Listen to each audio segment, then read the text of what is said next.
a janë të obliguar politikanë kësaj radhe është brenda Kosovës, që kanë qenë në garë në këto zgjedhjet e fundit me i deklaru shpenzimet që i kanë bërë gjatë fushatës, sepse edhe donacionet, sepse kemi edhe kryetarë të komunave të cilët kanë qenë pjesë e garës zgjedhore për një karrige në kuvend. Secilin donacion duhet ta deklarojnë, sipas ligjit është dashur ta deklarojnë tashmë, sepse jemi afati ka përfunduar me 1 prill, dhe tashmë jemi në post festum të gjithë kësaj teme. E njëjta është dashur deklarohet edhe në KQZ.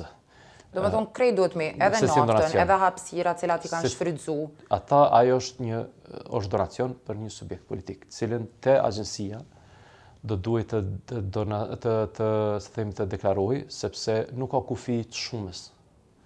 Edhe një donacion 10 euro për një subjekt politik do duhet të raportoj edhe të agjencia. Zotër Bilishka, po ju pyes sepse kandidatët shpesh marrin edhe individualisht donacione.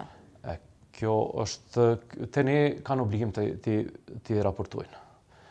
Te interpretimi KQZ-s nuk mund të them, sepse është një institucion tjetër i cili mund ta interpretojë ligjin, po për ne secili pranim i donacionit, edhe secili shpenzim i 3.000 euro, jo vetëm që ndërlidhet me fushat, po edhe në qoftë se një zyrtar publik ka bler mbi 3.000 euro orendi shtëpisë, sipas ligjit do duhet i deklaronte ato.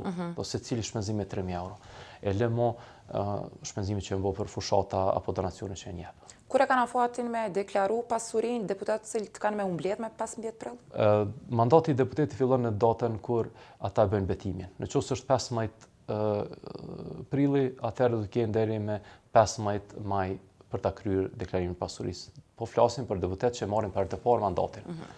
Deputetë që kanë qenë edhe vitin e kaluar, ata tashmë për shkak që nuk ka zbrastir kohore më shumë se 30 ditë, nuk kanë nevojë të bëjnë deklarim me mbarim mandatit dhe me fillim të tij.